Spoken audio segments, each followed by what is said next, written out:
Many students inquire and ask me about opportunities, and always the problem is, as you mentioned earlier, that case of fake visas being issued by some schools, and we've read so much about that.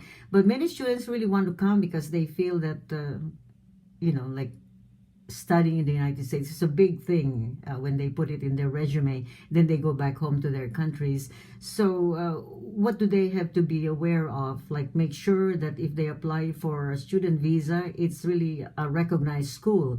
Not necessarily an expensive school, correct, Attorney Golan, but a school that's legitimate. A school that is legitimate and is teaching you something useful. Mm-hmm. Okay. Now, in theory, you can come to the U.S. on a visitor's visa and then apply for a change of status to a student visa. I see. In theory. But this has become very, very difficult, very complicated, very slow, very difficult. I don't recommend it to anybody. You are much better off if you apply for a student visa at the American Embassy in your country. First, of course, you have to find a school that will enroll you, and you have to receive from the school in the U.S. a Form I-20. Okay? And then you can go to the American consul and apply for a student visa. Of course, you cannot, I don't think you have much chance if you use one of those Mickey Mouse schools claiming that you need to go to the United States to study English. Yes. Okay, English a second language, This, I don't think, will convince the American consul that you are a genuine student. Can you keep on extending your student visa because you're pursuing additional courses or additional degrees? Yes, you can. I had one case where I really laughed.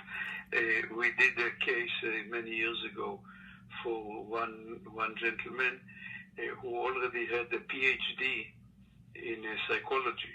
And he spent here 15 years going to schools. Wow. Okay, from one level to another level to another level. But he was able to keep in school, and somebody was financing his studies for about 15 years until he got the PhD. Wow. And then we got him a green card. My so goodness. it is possible. It is possible to extend your student visa if you make some reasonable extension of your studies. No, can a student pursue studies in law and take the examinations, the bar examinations, and practice in the United States even though he is on a student visa? Well, you cannot get. I believe you cannot even get a Social Security number if you are on a student visa. Oh, so I remember there was a case before of somebody who was, I think, even illegal and took the exams, correct? The bar exams?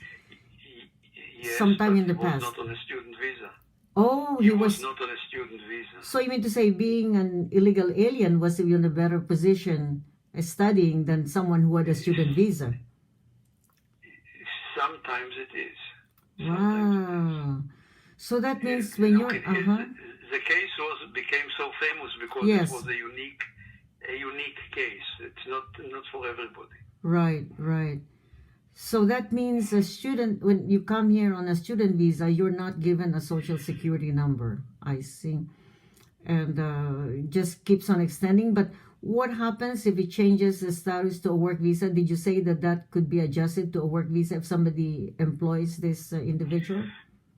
Look, first of all, when you finish your studies, when you graduate, you are eligible for at least 1 year of optional practical training. Yes.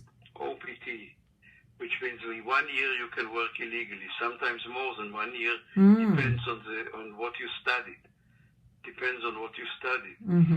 During that time, your employer or some other company may sponsor you for a green card.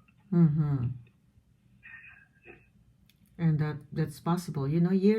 Things change in immigration, correct, Attorney Golan? They constantly change. Just like I remember having consulted with you a long time ago with someone who had come to the station and she was a special case because she was, she was gay and had a girlfriend and wanted to petition. And at that time, this was not possible. But now, do you say that that's possible now? Somebody petitioning someone from another country and on this type of relationship? Today in the U.S., same-sex marriages are legal. Mm-hmm. And so people may get married and petition, and one may petition the other. And because same-sex marriages are legal, you may also petition for a K-1 visa. For example, if you are here in the United States and you are, let's say you are a female and you have a girlfriend in the Philippines whom you wish to marry, and she wishes to marry you, you can file a K-1 visa for your girlfriend in the Philippines. And even though you cannot get married to her or she cannot marry you in the Philippines, but since the marriage will take part in the U.S. where it is legal, then the K-1 is perfectly good. Oh, I see. So the same rule applies. She must visit her in the country just like any type of fiancé visa. That's right. So, this answers the question of our listener who was very intent on asking this question. And congratulations. There's always hope for everyone.